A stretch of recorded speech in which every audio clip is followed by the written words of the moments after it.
मेरे ख्याल में 26 नवंबर के बाद वो खामोश थी और पूरा पाकिस्तान और पूरी तहरीक इंसाफ उन पर तनकीद कर रही थी। तहरीक इंसाफ तो कर रही थी सब के गंडापुर और बुशरा बीबी वहां से भाग गए, छोड़कर चले गए। और जो बुशरा बीबी के हामी थे वो कह रहे थे गंडापुर जबरदस्ती भगा कर ले गए बुशरा बीबी को।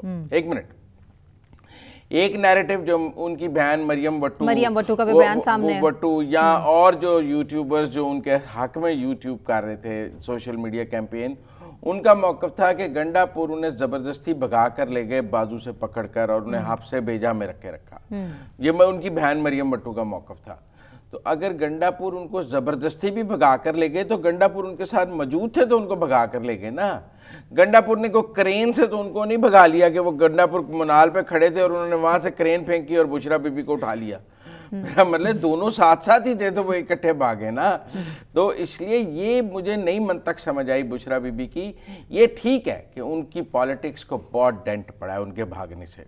अगर वो उस दिन डी चौक पर गिरफ्तारी दे देती वो हीरो थी, वो पीटीआई की बिला शिरकत गैर लीडर बन जाती हैं। अगर वो डी चौक पर गिरफ्तारी दे देती, जख्मी हो जाता है, कुछ हो जाता, लेकिन वो डी चौक से जाती ना, आखिरी बंदा होती डी चौक पे और पुलिस उन्हें पकड़ के ले जाती रेंजर्स, तो वो हीरो होती।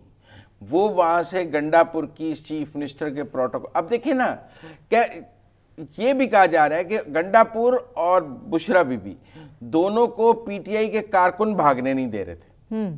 कारकुन कह रहे थे हम आपको वीडियो में भी देख रहे हैं, कारकुन कह रहे थे जाने नहीं देना। उन कारकुनों से इनको बचाया रेंजर्स वालों ने है, और बुशरा बीबी और गंडापुर को वहां से बाहिफाजत रेंजर्स ने निकाल के रवाना किया है, वरना पीटीआई के कारकुन इनकी बोटियां खा जाते। कि वो इनके इतने खिलाफ हुए थे कि वो कह रहे थे कि आप लोग डी चौक नहीं जा रहे। बहुत अफरा-तफरी थी उस रात। वायलेंट कारकुन था और वो बुशरा बीबी को भी नहीं छोड़ रहा था और वो गंडापुर को तो पहले ही देखा, वो बाथरूम नहीं जाने दे रहे थे। छोड़ रहा था। ये वही गुस्सा है जिस गुस्से पे महर शराफत को गंडापुर ने गालियां निकाली हैं कि महर शराफत भी उन्हें भागने नहीं दे रहा था। आप मेरी बात समझिए ना, महर शराफत क्या कर रहा था? वो भी तो गंडापुर की गाड़ी के आगे मौजूद था और उनको भागने नहीं दे रहा था। वो भी तो गंडापुर को उस ऑडियो में जिसमें गंडापुर महर शराफत को गालियां निकाल रहे हैं यही कह रहे हैं कि अगर तुम इतने बड़े बदमाश हो तो वहां खड़े हो जाते, वहां से तो तुम भाग गए हो। उसने हाँ बाकी जो करना कर लो, मैं यही पे अच्छा, अब सूरत हाल ये है कि बुशरा बीबी ये कैसे कह सकती हैं कि मैं अकेली औरत थी वहां पे खड़ी हुई, सब मुझे छोड़ के जा चुके थे। आप गंडापुर की गाड़ी में भागी हैं, आप अकेली कैसे थी वहां? और चीफ मिनिस्टर रेंजर्स ने आपको वहां से निकाला है और गवर्नमेंट की सिक्योरिटी में आप वहां से निकल कर भागी हैं, तो आप कह रही हैं मैं भागने वाली नहीं हूं। ये ठीक है कि लोग ये कहते हैं कि बुशरा बीबी का कैरियर पेशावर से शुरू हुआ और डी चौक पर खत्म हो गया।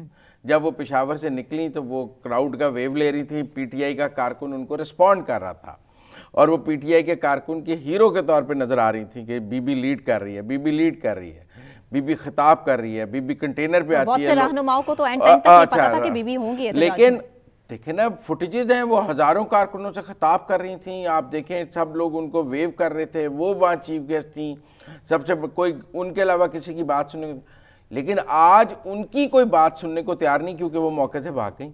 ना कोई उनकी सुनने को तैयार है ना गंडापुर की सुनने को तैयार है। मेरे ख्याल में एक क्लेम ये भी है कि अभी बुशरा बीबी ही जो है केपी हुकूमत चला रही है, क्योंकि हम फैसले ठीक है, वो सीएमएनएक्सी में बैठी हैं वो और गंडापुर इकट्ठे हैं, वहां बैठी वो चला रही हैं। लेकिन आप एक बात देखें, वो कह रहे हैं कि आज वो किस हैसियत से चेक बांटने गई हैं। अगर वो केपी हुकूमत के पैसे हैं और केपी हुकूमत ने वो पैसे दिए हैं तो बुशरा बीबी वो चेक कैसे बांट सकती है?